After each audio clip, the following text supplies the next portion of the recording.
Do you know what significant events have occurred on this day in world history?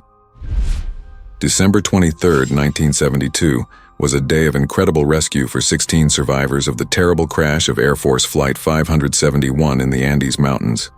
Not only did the survivors have to fight for their lives in conditions where every day was a challenge, but they were also forced to make extremely difficult decisions to survive. The plane crash occurred on October 13, 1972, when a plane carrying a rugby team from Uruguay to a match with Chilean rugby players crashed at an altitude of over 4,000 meters. Each passenger found themselves in completely unpredictable conditions, without sufficient food, water, and heat, in a place cut off from the world. Only 16 people out of 45 managed to survive.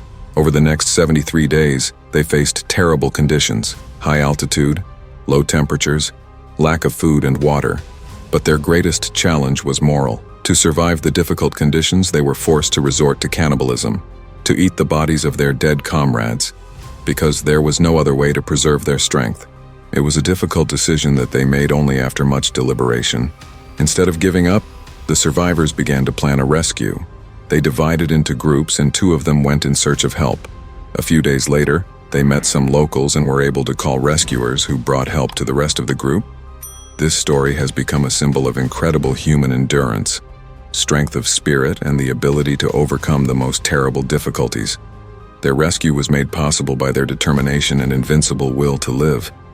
Do you think they had other ways to survive in such extreme conditions? On the same day, December 23, 1972, a terrible earthquake of magnitude 6.5 struck the capital of Nicaragua, Managua, destroying the city and causing enormous human losses. The earthquake was so strong that almost the entire infrastructure of the capital was severely damaged. Many buildings collapsed, and many people were trapped under the rubble. More than 10,000 people died, and tens of thousands were left homeless. This tragedy became one of the largest natural disasters in Latin America at the time. The country's authorities and international organizations tried to help the victims, but the extent of the destruction was so great that it took many years to recover. The earthquake left not only ruins but also many questions about how to prevent, or at least mitigate, such disasters. Do you think there are effective methods to prevent or at least minimize such tragedies in the future? On December 23, 1876, the Ottoman Empire, under the leadership of Sultan Abdul Hamid II, promulgated the first constitution, which had a significant impact on the history of the country. The constitution provided for the separation of powers, the establishment of a parliament, and certain rights and freedoms for citizens. Although it remained largely on paper due to the absolutism of the Sultan, the document became a symbol of the Ottoman Empire's attempts to modernize and change its political system.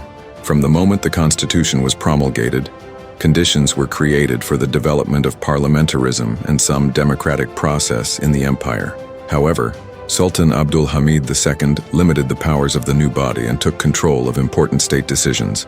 The constitution was almost dead due to the autocratic style of the Sultan's rule, but its appearance was an important step towards the modernization of Ottoman politics.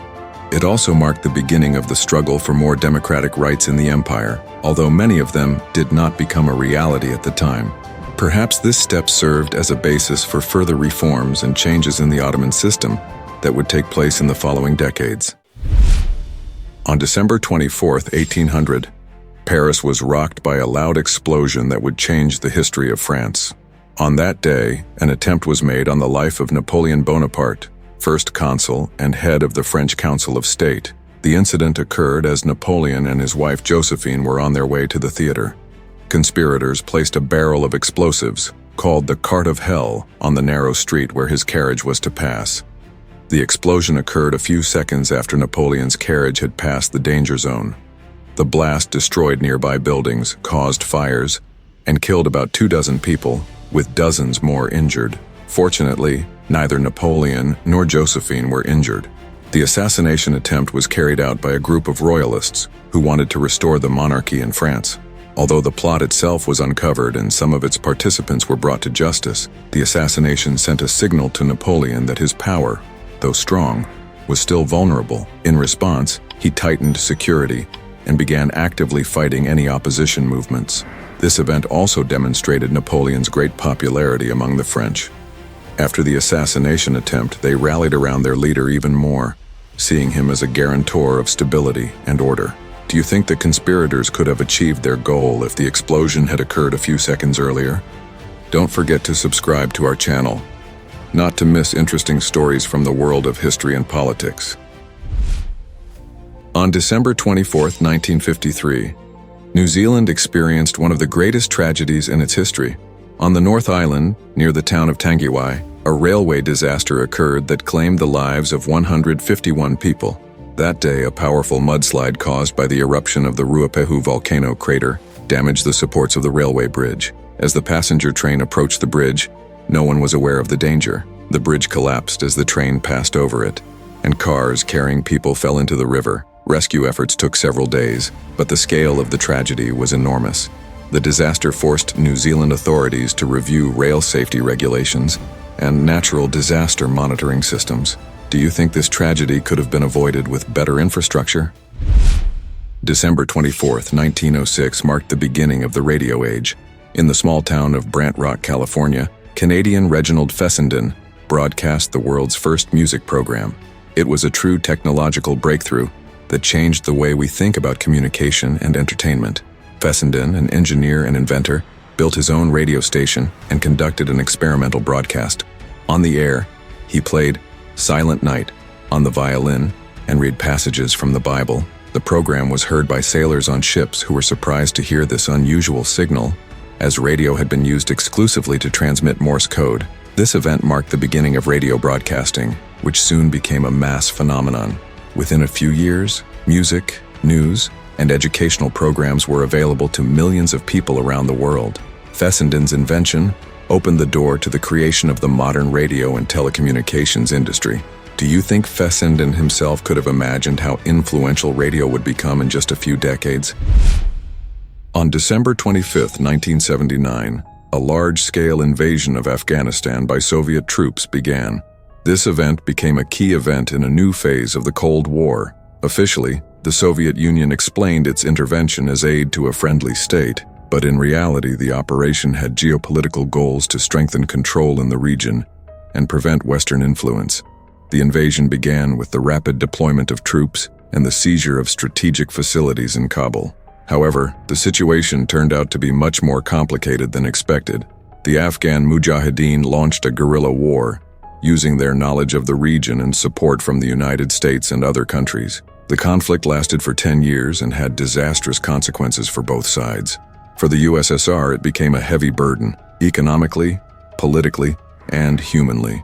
The Afghan War left a deep mark on history and became one of the factors that accelerated the collapse of the Soviet Union. Do you think the war could have ended differently if the circumstances had been different? On December 25, 1766, a series of unexpected attacks by the Mapuche against the Spanish colonizers began in Chile.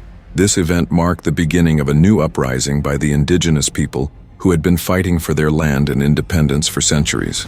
The Mapuche, who had a reputation as rebellious warriors, used the Christmas season to launch surprise attacks when the Spanish were least prepared to resist. This uprising was another manifestation of the Mapuche struggle against colonial expansion. They resisted Spanish attempts to conquer their territories and impose an alien culture. Although the uprising did not achieve its ultimate goal, it made the colonizers realize the strength and indomitable spirit of this people. The Mapuche struggle is a story of resilience and commitment to their freedom. Do you think the Mapuche could have maintained their independence if the historical circumstances had been different? On December 25, 1855, an event took place in the Canadian city of Kingston that became the first known instance of hockey. The game took place on a frozen lake where a group of locals gathered. The participants used homemade sticks and a ball, and instead of modern rules, they were guided by a common agreement. Although it looked primitive, this moment was the beginning of one of the world's most popular winter sports. Canada was already famous for its winter activities, but hockey stood out. It combined speed, teamwork, and excitement that quickly gained popularity. It was in Canada that hockey evolved and became part of the country's national identity. Over time, official rules were developed, the first teams were formed, and in the 20th century, hockey became an Olympic sport. Interestingly, Canada is still one of the world's leading hockey nations, and its fans consider the game an important symbol of their culture. Do you think the participants of that first game could have imagined that their pastime would become an international sport?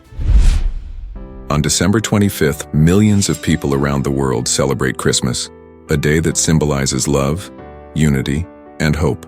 The traditions of this holiday date back to the distant past and create a magical atmosphere that fills every home.